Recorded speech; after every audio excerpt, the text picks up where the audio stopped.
What's cracking, guys? Bruce Matz here, your host show of Metric Scout Fantasy Football. And David Njoku signs a big deal just right now with the Cleveland Browns, a 4-year extension for $56.75 million. He's getting $28 million guaranteed.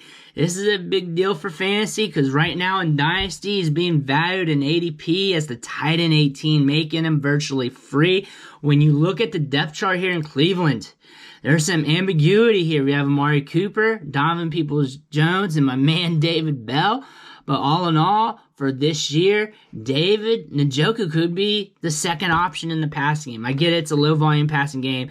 It's not the most exciting thing to hitch your wagon to. But if he can be second line for targets, say something happens to Amari Cooper, he's been playing banged up off and on throughout his career, we could get some fantasy production. He can give you an ROI on that tight end 18 ADP that he's delivering right now. I see his value going up. I see a lot of people already talking about this, but I figure I get the video out talking about David Njoku, talking about his fantasy value. Once Deshaun Watson's fully back into the fold, this could also increase his value because they're going to let him cook a little bit. They're going to let him sling the rock. I look for them to bring in other receivers unless David Bell actually hits the ground running year one, which could happen. He's a good wide receiver, and Amari Cooper stays healthy and plays well.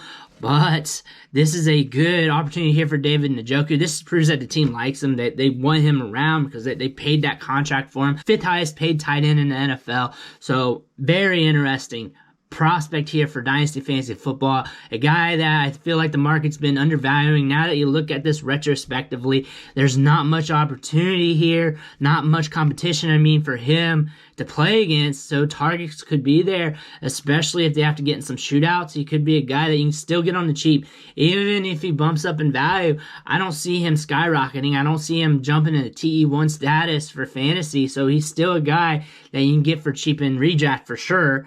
And Dynasty, I bet you his value is not going to increase that much, maybe TE15, 14, 13, something like that. But I feel like long-term wise, as a tight end, you get this guy on the cheap and you just see what happens. If you have him on your roster, you might want to see if you can sell him, but usually tight ends who are valued on the back half of that spectrum don't go for much, so you might as well just see what happens with them. Try and get some offers out for him, but I imagine the price just went up a good bit, considering we got a 4-year deal, and people are now looking at his situation with rose-colored glasses on, which is going to change the price in a lot of different leagues. Things are fluctuating from market to market, so you may want to just kick the tires, see what happens. I'm sure whoever watching this video, 1 or 2 of you guys, might be able to get something done, but the vast majority is going to struggle on that. But always kick the tires, see what happens. But I look for David Njoku to see a slight increase in value in Dynasty, see some more relevance in redraft, especially value-wise, and then we're going to have to see what the production looks like here,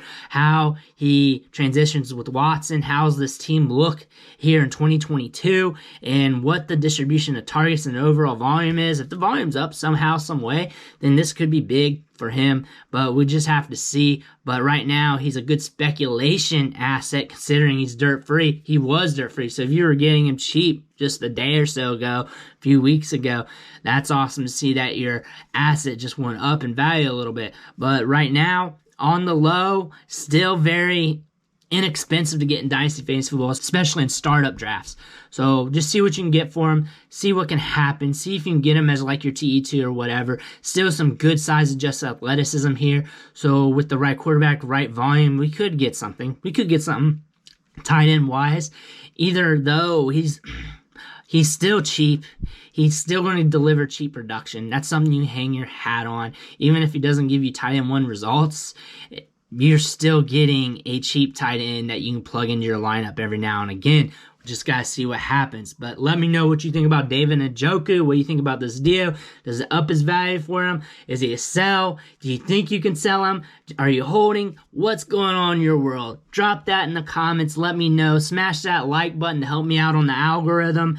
And then also, if you haven't already, smash that subscribe button so you don't miss out on another show. I already put out 1 YouTube video today. This is number 2. I may have 3 today. You never know, so you don't want to miss a show at all because I'm delivering the goods. I want to thank you, though, and I'll catch you next time.